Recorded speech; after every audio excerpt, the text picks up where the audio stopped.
I'm Naama Tsabar, and I want to go over today about a bit about my process in exploring shape through flat forms. This specifically relates to my body of work that's titled Work on Felt. These are sculptures that are made of felt with carbon fiber inside, and they start off flat, and through the insertion of a piano string and a guitar tuner, they take shape. So by tuning the string, the works get a curve and they take shape. And more so, they are also playable. So these sculptures are interactive, and the viewers as well as skilled performers can activate the works and play them while they're on display. Before making a big work like the ones you saw, it's important for me to understand the form and what shape I want it to take. And I don't do that with the felt, but rather I do it before as an exploration and a study with paper. And that's what I want to talk about today and show my process in making those paper maquettes for the bigger works. The materials you're going to need are paper. I'm going to show how to work both small and just a bit bigger, so I would suggest getting just regular paper size. If you can, have it a bit thicker than regular paper, but if it's thin as printer paper, that could work as well. I have a bigger paper it's a thicker stock, and so this paper has a bit more of stiffness and it can retain more tension, and we'll see soon why that's needed. I have some basswood, an 1/8 inch and a 1/16 inch basswood, and this you can usually get in craft stores. This will be for the hanging system, the cleat. I have a set of rulers, straight edge rulers, really important, right angle rulers, measuring tape, a really nice set of, just a good knife, good x-acto knife or a good craft knife, some blue tape, some thread, needles, sewing needles, pencil and eraser, and then for the fixing of the string, thread, you might want to use hot glue gun, you might want to use PVA glue, and you might want to mix both.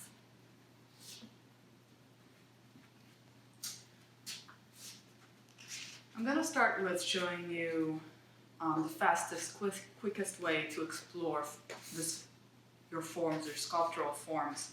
So with the works on felt, with a piece of paper, you're always working against the rectangle.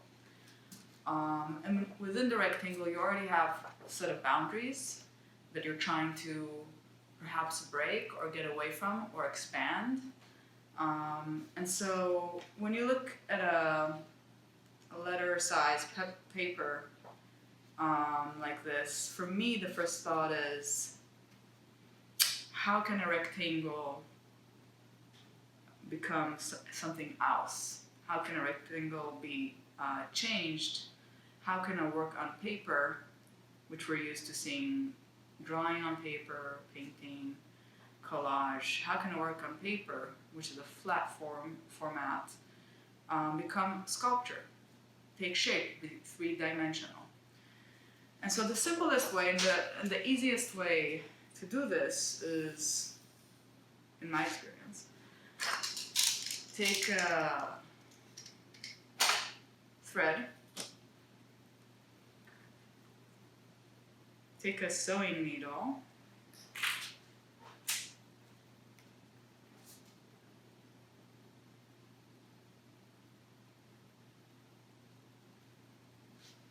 and then just decide on 2 points. One point is a point of entry for the thread, and one point is the point of exit for the thread. So let's say I have this paper. I want to do the simplest sort of sculptural move on this paper. I'm going to do a straight line. That's an exit and that's an exit and a entry point parallel to the sides of the paper. So I'm going to take a ruler and line it up against the edges of the paper. I'm going to decide that my straight line is going to be 3 inches in. I'm going to mark that.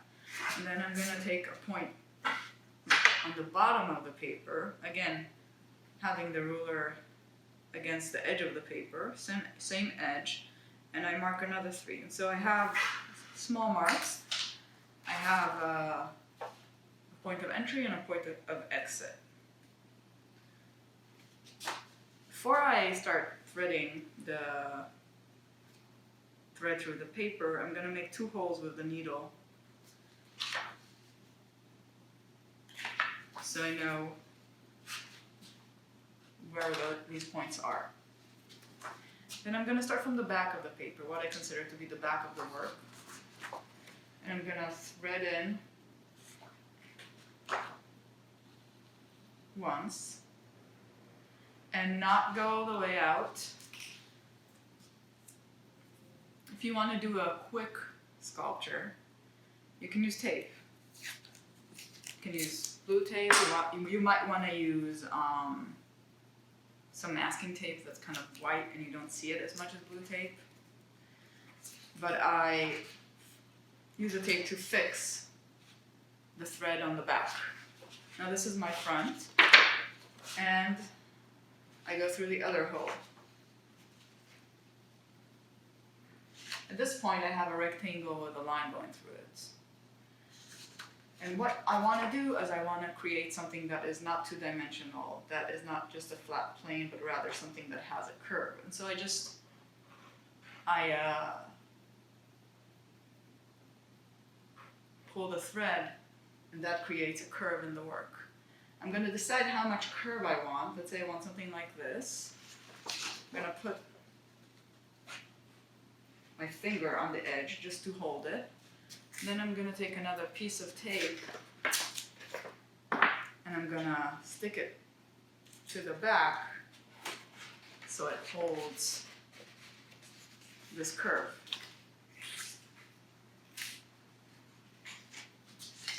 I'm going to cut the excess thread off, and now I want to see it on the wall, because that is really going to be something that kind of pushes the sculptural aspect of this out from the two-dimensional field. So if I want to do this fast, and usually with like these kind of small papers, I do them fast. It's play. It's about exploring. It's not about being perfect. It's about looking for form. So like a sketch, if you will. I'm gonna wrap 2 pieces of blue tape together, one to their back, so they're sticky both ways. Put it on the top of the work, and then I'm just gonna put it on the wall.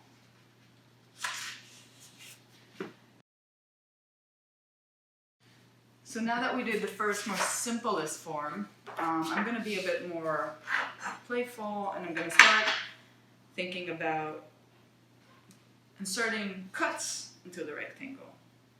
So again, lining up the ruler, I cut a 6-inch cut.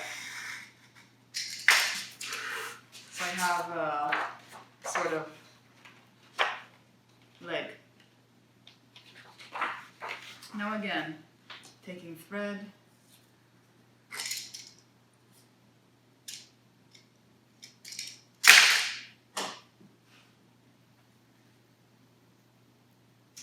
and a needle,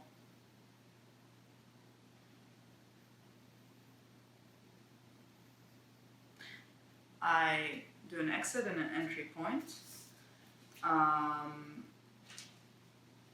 If you want to do really quick works like this, you can make like 10 works in 10 minutes. Then don't worry about even taking measurements, just try to do a straight line, so going through the back,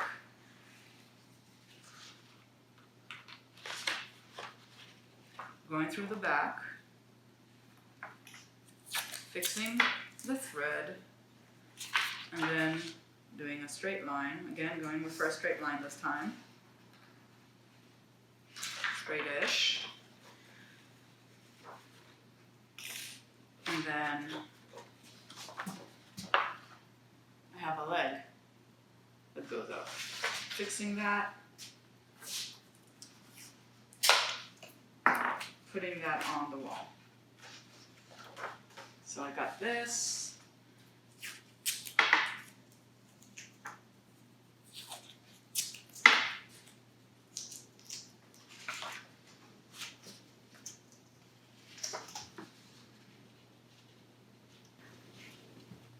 You know, you can go and get as more and more complicated and try different things. You can have a couple strings. You can do straight lines or diagonals as you wish. For this one, I want to make a sort of like a window. So it's basically a window in the paper. It's 2 cuts, L-shaped, close to the right corner. So I made 2 cuts, and I have this corner. So it's corner and another corner, corner within, sort of a window. And again, I'm gonna go for the straight line with the thread.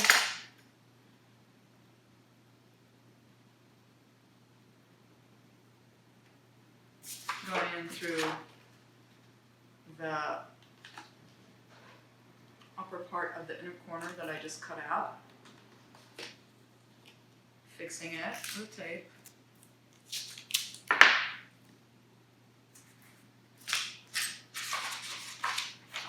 And then next to the lower corner, straight line, another hole.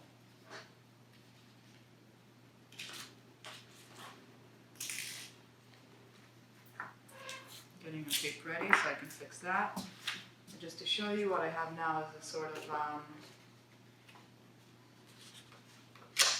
a shape within a shape. Or a rectangle within a rectangle. So I'm going to fix the tension on it with tape on the back.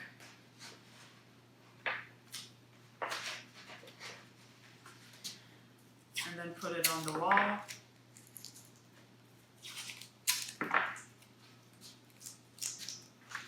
Upper part, 1, 2, and put it on the wall. So I have a sort of an opening. Different ways to deal with this process.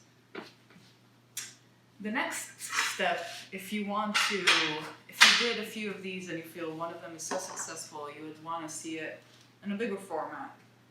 I would recommend using paper. So this is print paper, I think, or watercolor paper. This is a big one. They come in different sizes. Use one that's pretty thick. Some of them come with edges that are not straight. So what I like to do is start off by just, with a bigger ruler, just straightening off the corners and cutting the rectangle into this messy rectangle. And then the process is basically the same, where I pick the moment that I want the thread to come in, to come out. If you're adding cuts into it, then first make the cut and then make the location for the holes. And you might want to be using erasers to take off your marks. With this bigger piece of paper, putting it on the wall with tape will not be enough. And so I'm going to show you quickly how I make a cleat for it, or a hanging system. I should say that with this, if you're using a hanging system that's more than just tape, and it's a bigger piece of paper like this, you're going to want to glue the hanging system to the back of the work before you put in the final thread and make the curve. So you would put in the first entry point of the thread. You would adhere the thread or glue the thread in. Again, using tape here with paper that's thicker and has more resistance is not a good idea. So you could use, if you want to do it fast, you can use hot glue gun, just like a couple points. If you want something that will last longer, you can use PVA glue, and then of course you just need to let it dry. But you do that first, then you put the hanging system on, glue it down. I recommend again using PVA glue for this, so Elmer's would work. And just after that, you would pass the needle and thread in through the second hole and give your rectangle its curved shape. So the way I make the hanging system is basically a cleat system. I have here 2 cleats that are ready. And so one would go on the back of the work, just glued here to the back, and one would go to the wall. So you see there's like holes for screws. The one that goes to the wall catches the one that's on the work. And that's the way the work will stay on the wall safely in a secure way. I make these cleats by using this basswood. Basically, you can decide how wide you want the cleats. This is a 2-inch wide cleat. It's made out of a 16-inch basswood and an 1/8-inch basswood. The basswood is so thin you can cut it with just a razor. And it has 2 layers, this cleat. So basically the inside, this part, is the 1/8 inch, and then the outer part is the 16th inch. So you have a bit of room here for it to catch. It's not super, super tight, but it's tight enough. So you just cut the pieces to size, and then using PVA glue them together, creating this hanging system. Once you've adhered the hanging system to the back of the heavier paper, put the thread in. At that point, you want to get your curve, and you want it to stay. And you can't use tape because tape will not hold it. It's too much tension. And PVA glue, Elmer's glue, that just takes a while to dry off.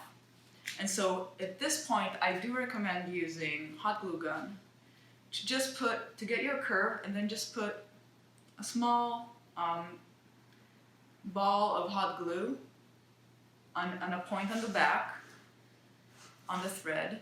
That should hold it in place, and then you can put some PVA. It will have enough time to hold, to dry, and so you just have the minimal amount of hot glue on the work, and otherwise you have PVA glue.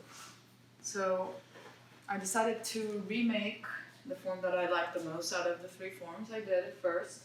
The one with the window and the big, remade it in the bigger paper. As you can see, this is the cleat that I adhered to the back.